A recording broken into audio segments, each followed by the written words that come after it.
mangpo-provoke ako. Ipo-provoke ko si Elaine by moving lahat ng design niya ng 1 inch to the left. Or hindi. 1.5 centimeters to the left. Alam niyo yung mga negosyante, hindi sila nagtitake usually ng political stance. Kasi when you take a political side, for example, ang rationale kasi nun is half of the vote or half of the people agad yung na-lose mo na market. Parang ganun. So yun na yung naisip mo, pero hindi mo naisip na nagde-deliver naman siya. Naisip mo na lang na, bad breath siguro talaga, bulok na siguro ngipin nito. Yung mga ganun ba? Pero yun, parang layo na ng point ko. Oo nga. Mamaya. Pero get naman. Get-aw naman. Promise, mag-toothbrush po ako mamaya. Di ba mahilig kasi tayo minsan magbigay ng promise o isang example ko na lang, yung pag nagsabi ka sa bata na bibisita ka next week, tapos di ka bumisita. Yung mga heartbroken yung bata.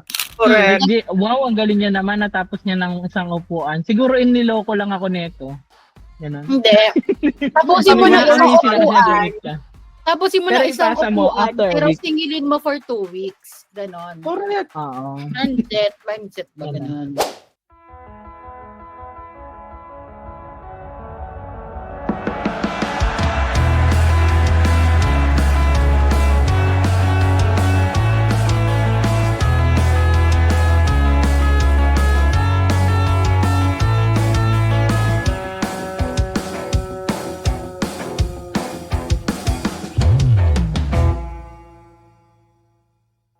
So, Law 19 is know who you're dealing with. Some people explode with immediate anger when offended, while others silently plot elaborate revenge. The key to avoiding disasters, understanding your opponent's psychological makeup before provoking them. Oh, sino-sino? Okay po. Parang ako, siguro kung magiging villain ako, tapos mangpo-provoke ako, ipo-provoke ko si Elaine by moving lahat ng design niya ng 1 inch to the left. Or hindi. 1.5 centimeters to the left. Hindi, i-ungroup mo lahat ng elements. Yeah. Yan. Kung magiging villain ako, yun yung gagawin ko kay Elaine. Parang guguluhin ko yung design niya. Feeling ko ba, hindi, friendship over na Alam yun. niyo kahinaan ko ha. Sinasamantala niyo ako ha. Sabi ko sa iyo, Elaine, siya to eh. So, feeling ko alam na natin lahat to. Parang, na siya self-explanatory. Okay, Hello. Edge, kindly explain na lang, Law 19. Law 19. Explain? Hindi, from your personal, experience. Hindi, kasi sa akin, Hinindihan tuloy na niya eh. lahat ata na kapag at the start, kapag hindi pa ako kilala or hindi ko pa masyado kilala yung mga people, mabilis talaga akong hindi magkaintindihan or hindi alam mo yun, palaging may nangyayaring something na conflicting. Kasi medyo, Ikaw yung hindi makaintindi sa person o yung person yung hindi ka maintindihan? madalas both sides, ganun. Ay, sorry. Oh, tapos. Aray. Kasi medyo minsan oblivious talaga ako sa mga ganung mga social cues, mga ganun. Oo, so yun yung na parang natutunan at parang on the way pang inaaral na maging mas observant and to be more critical sa mga actions in such a way na in such a way na ayun na, Law 19, maintindihan mo talaga or malaman mo kung sino nga ba yung mga people na you're dealing with. So yun lang po. Hopefully nakatulong naman ang answer ko. Oo naman. So, Law 20, do not commit to anyone. Ito, parang mahirap na ang law na to. So, parang hindi siya applicable for me. Hindi ko alam sa inyo. But, okay lang siya in the sense the power of neutrality and the freedom of independence. So, Maintaining independence is crucial for preserving power by avoiding firm commitments to any side. You create a situation where others must compete for your loyalty and support. So, kadiliman at kasamaan nata to eh. So, I don't know. Power of neutrality. So, feeling ko kasi, I don't know, I cannot say in behalf of everybody, no? But I think lahat tayo sa VC, parang walang commitment issues mga tao dito eh, kasi we're first led by integrity. So, parang wala tayong commitment issues eh. Walang trust issue. Okay. Pag may commitment issue kayo, wag niyo na lang sabihin kay Ying kasi madi-disappoint siya. Oo nga. Isigit ko lang muna. Yung ano dito, I think yung applicable dito is, alam niyo yung mga negosyante, hindi sila nagtitake usually ng political stance. Kasi, when you take a political side, for example, ang rationale kasi nun is, half of the vote or half of the people agad yung na-lose mo na market. Parang ganon. Yeah. Kaya, dapat yung ano lang, yung neutral ka lang. I think applicable siya sa business. And sa politics as well. Kasi that's the difference if you're a politician and you're a public servant eh. Kasi kung politician ka, parang Pero kakainin mo hindi na ka lang pwedeng lahat. neutral na politician. Meron kang sasidean. Kasi kapag neutral ka na politician, walang magsusupport sa iyo eh. Kailangan meron ka tinitake na side. Tapos makuha mo yung iba, di ba? Parang dalawang ilog.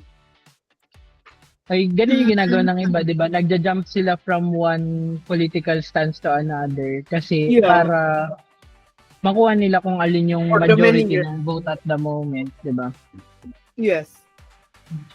Pero sa personal naman, ang nakita kong application nitong do not commit to anyone is yung honoring your word kasi. Di ba mahilig kasi tayo minsan magbigay ng promise o isang example ko na lang, yung pag nagsabi ka sa bata na bibisita ka next week, tas di ka bumisita. Yung mga heartbroken yung bata. Yung kasi, di ba, be a man of your word.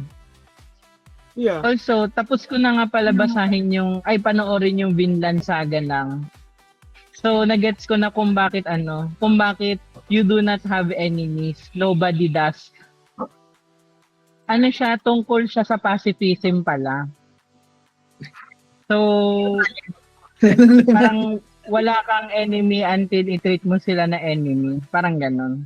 Anong title? Wala lang. Vinland Saga. Anime yun, pero medyo historical drama yung atake. Ano mo pinanood? Netflix po, available sa Netflix. Ayun lang, na-amaze lang ako. Ang ganda ng story arc ng main character. Pero yun yung nakita kong application niya in real life. Yung pagkikip natin ng promise. Parang huwag kang magbibitaw ng salita na hindi mo kayang panindigan. Correct. Ganun. Correct. Sa business naman sa atin, yung kunyari, huwag ka mag-promise kay client na kaya mong ibigay pero hindi mo mabibigay talaga. Sabihin mo, sige, kaya ko yan in 3 days. Tapos 1 week na hindi mo pa nasasubmit sa kanya. Ang natutunan ko kay Ninang is yung laging under-promise tapos over-deliver. Sabi mo kay client na, mga 2 weeks kasi yan tapos tinapos mo ng isang upuan, yung gano'n. Correct. Wow, ang galing niya naman, natapos niya ng isang upuan. Siguro iniloko lang ako nito. Ganun. Hindi. Tapusin mo na isang upuan. Tapusin mo Pero na isang ipasa mo upuan, after a pero week. singilin mo for 2 weeks. Ganon. Correct. Oo. Mindset ba ganon? Ayun lang. Saan si Ate Eloy? Nandito ba? Sa akin naman, wait lang yung ako din.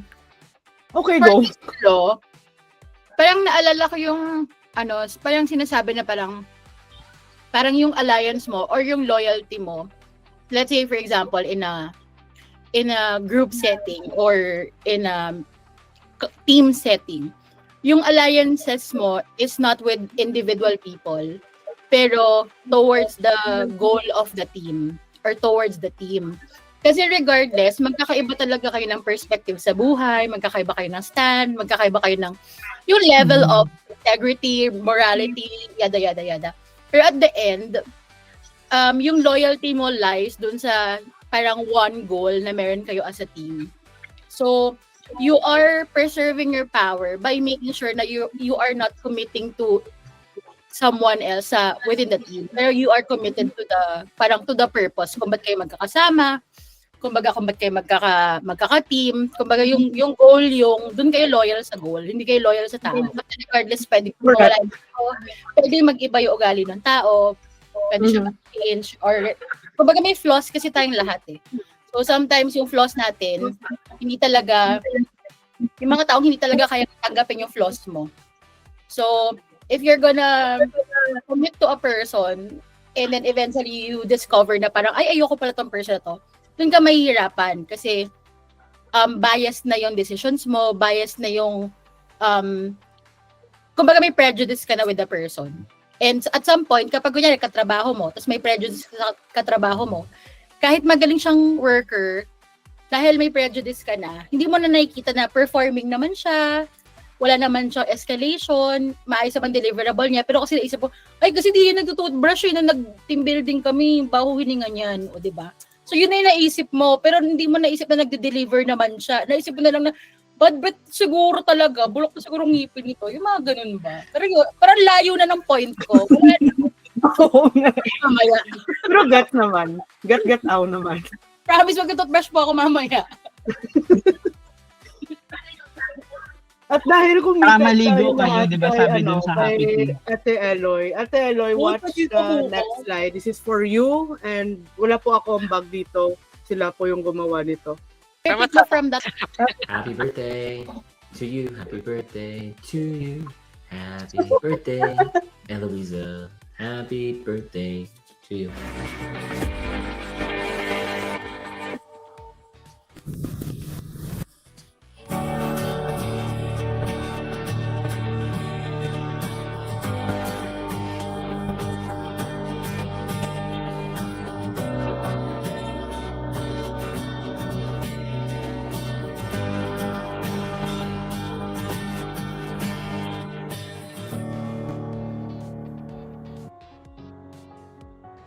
Hi, Eloisa. It's Dan Solon here, wishing you a very happy birthday.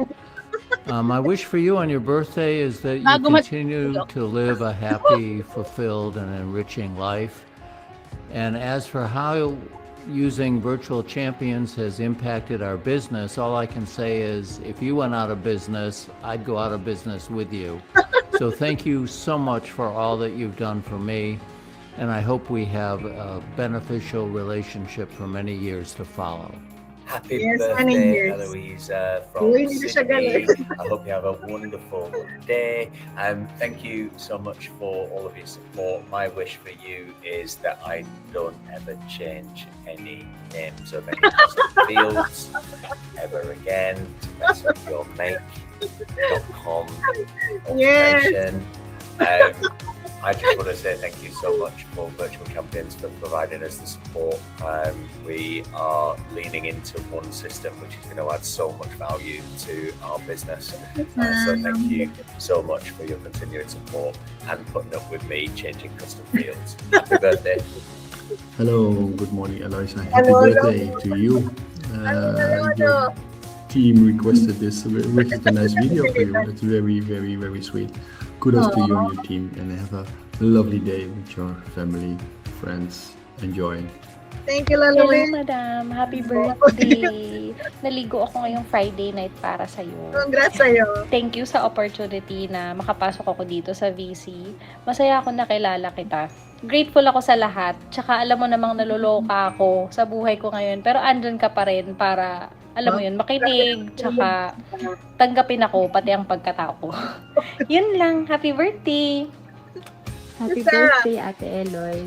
My wish for you is to have genuine happiness and contentment in life. And we thank you for your life, for being a blessing to everyone. Stay strong and beautiful. Happy birthday, Ate Eloy. Thank you for always being a great mentor, for always sharing your knowledge and guidance with the team. Wishing you more courage, growth, and more power. Happy birthday! Happy birthday, Ate Eloy. So, ang wish ko for you is sana mabalikan mo yung undergraduate degree mo and makakuha ka na rin ng diploma. Hopefully, maipasok mo siya sa priorities mo. And of course, I also wish na maging successful yung other business ventures mo in order for you to inspire more people and help more people around you. So, yun lang. Have a great day! Happiest birthday, Kapitana. I wish you all the best. Thank you so much for guidance and leading the BCPH. I wish for your happiness and continued success. Happy birthday. Bagong ligaw. Mahal pa. Ginawa ko to sa Jingle Bank habang nag-swimming ka sa sauna. Happy birthday sa'yo. Ang wish ko, pumili ka na ng building para makapagpatayo na tayo ng co-working space, coffee shop, gym, tsaka badminton court. Amen.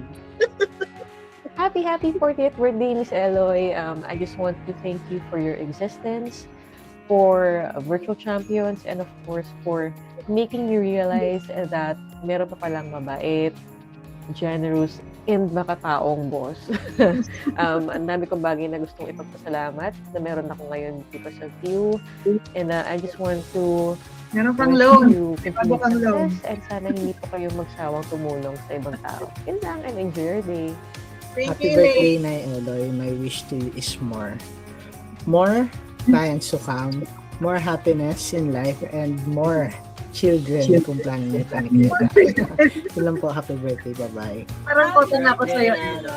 Wishing you all the good things, not just today, but always. Stay healthy and strong.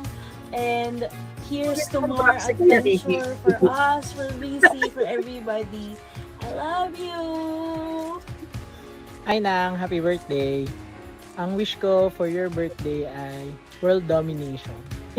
World peace. Hindi, ang wish ko is sana mas marami pa tayong ma-bless with the opportunity na makapag-work sa VC and sana mas makapag-expand pa tayo sa mas marami pang country. Okay, labat na po, guys. Sorry kasi pirata lang yung kopya. Tumalon. Pirata lang kasi. Naiiyak na si Ninang. Nagasgas yung CD. Tumalon. Nag-stop na yung video. Wait lang po. Kailangan kasi ikutin ulit yung tape. Alam yung ikutin yung tape. Kaya punasan mo ng cotton yung CD para gumana. Akala ma. Like I'm playing. Happy birthday ng Donut from Boro. Boro Market. Oo. Ay nang, happy birthday. Ang wish ko for your birthday ay world domination. Hindi, ang wish ko is sana mas marami pa tayong ma-bless with the opportunity na makapag-work sa VC and sana mas makapag-expand pa tayo sa mas marami pang countries. And syempre, good health for you and your family. Ingat kayo palagi. I miss you. Happy birthday, Ninang Eloisa! My wish for you is good health and mas marami pang blessing, mas marami ka pang blessing. Hi, Ate Eloy. Happy birthday. More birthdays to come and more business to come. Yun lang. Thank you. Love you. Loy, happy birthday. 40th birthday, no? Welcome to the club. Wish you all the best. I love you. Hi, Eloy. Ayan, may pa-countdown pa po tayo sa birthday mo. And there. And may pa-fireworks pa po tayo. So, gusto lang kitang batiin sa iyong kaarawan. I hope you enjoyed this day. And I hope happy ang puso mo ngayong araw na ito. And also, nagpapasalamat ako kay Lord na pinagtagpo niya tayong dalawa at nag-click yung attitude natin. Kino-consider kita as one of my closest and best friends talaga ever since nung college. And ayun nga, super pasalamat ako at naging friend kita. And kung ano man ang marating natin sa buhay, I hope walang magbabago doon sa samahan nating dalawa. Ayun. Thank you and thank you sa lahat ng naiambag mo sa aking life. And I hope talaga and mag-enjoy ka ngayong araw na to. And also, I hope na maging masaya yung family niyo dyan sa Bataan. Hi, happy birthday. Lois, happy birthday. More years to come and good health and successful business. Many Daryl. My birthday wish for you, Lloyd, is to more business. Love you, Lloyd. Happy birthday. Happy birthday. Enjoy your day. Happy birthday, Eloisa. Hinaot nga ang nabi ka tuigan nga ihasag kanimo. Hinaot ako nga ang malampuso ng inyong negosyo sa inyong trabaho. Love you, Lois. Ang akong wish po, Loy, nga hanggang may lawas. Ang imong trabaho nga mo asinso o ang iyong negosyo nga mo asinso. Marang na akong ika-1. Love you, Loy. Happy birthday. Happy birthday, Mommy. Thank you for your sacrifices and bringing us love and gifts. Love you. Happy birthday, Mommy. I love you. Thank you for Thank you po hindi pinapalo kami. Love you all. Tsaka thank you sa Kansas City na pinaparero mo kami. At tsaka thank you sa pagkain na niluluto mo. Love you. Happy birthday, Mommy. Happy birthday, Mommy. Happy birthday. Happy birthday. Happy birthday, Mommy. I love you, Mommy, because of you. I love you so much. I kiss me all day, and you help me every day too, and you give me a present and a pizza all the time ago. And love you. Thank you. Bye. Hi, Me. Happy birthday. Happy birthday to the most beautiful woman of my life. Yan.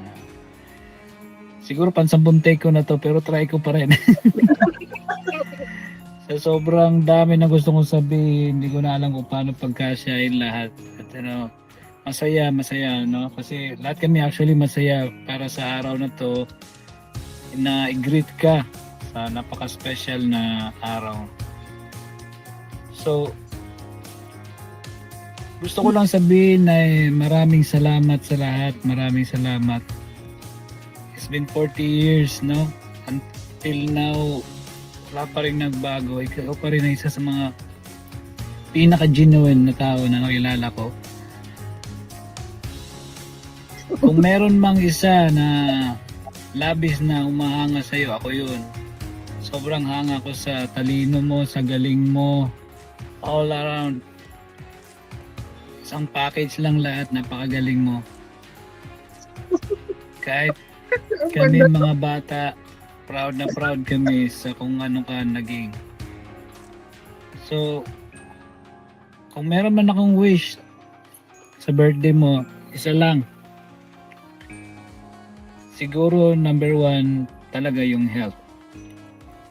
Ingatan mo palagi yung sarili mo, yung health mo, kasi marami ang umaasa sa iyo, lalo na ngayon kami ng medyo lumalaki na nga lumalawak na ang business, no? But nandito na ako palagi, nakasuporta sa iyo. Handang tulungan ka anytime you need me. Yun lang, May. Alam mo naman gano'ng kita kamahal. Siguro yung ibang message ko kailangan ko isulat. Sa sobrang dami na gusto sabihin, kailangan ko yata talaga isulat. Isisend ko sa iyo. Ikaw nang bahala magbasa. At May, happy birthday. I love you.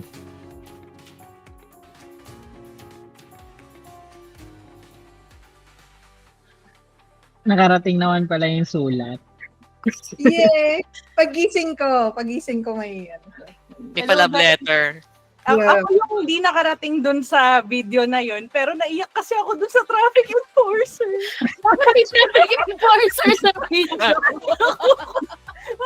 Alam mo, Actually, Lloyd, nakakaiyak yung Toda. ini-interview ka nun sa job street. Kaya baha sa Metro Manila ngayon. Kaya Kasi pala ang nag-message traffic muna. sa amin kasi nag-message siya. Hindi mo na siya nagkaroon ng traffic. Kaya naman. Saka nakakaiyak din yung nakakaiyak din yung mga batang napabayaan sa lansangan na bumati. Alam mo, panalo si Drex kasi thank you naman. you sa Hindi mo siya pinapalo. Yun talaga. She was busy. Gusto ko rin yung kay Sabrina. May kwento eh. I hug you. I hug you. Lagi daw kinikisi na may gift. And the May gift. pizza a long time ago. Oh. Saka may pizza. Oo, yun talaga yun. Panalo yung kay Sab. Ayun na, happy birthday, Eloy. Kung 40 ka na, 41 na ako kasi palagi ako masunod dati. Bye! Ayan. Umakyat lang siya para mapanood yung na, di na mahalata. Next week!